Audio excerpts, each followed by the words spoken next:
Hello guys, কেমন আছো তোমরা?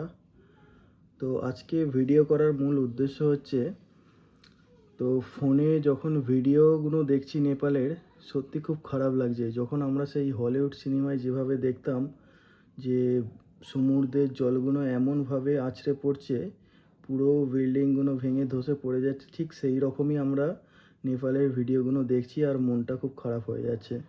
তো সেই উদ্দেশ্যেই আজ ভিডিওটা করছি। তো ভগবানের কাছে সবসময় প্রে করি সকলে ভালো থাকুক। আর নেপালের যে পরিস্থিতি এখন চলছে, সব কিছু ঠিকঠাক হয়ে যাক, আবার স্বাভাবিক জীবনে সকলে ফিরে আসুক। সত্যি মানে এইরকমভাবে মানুষের যে ক্ষতি হয়ে যেতে পারে আমাদের কল্পনারই বাইরে। তো সকলকে বলবো, সকলেই প্রে করো যাতে আবার নেপালের স্বাভাবিক জীবন ফিরে আসে। তো এই বলে ভিডিও শেষ করলাম।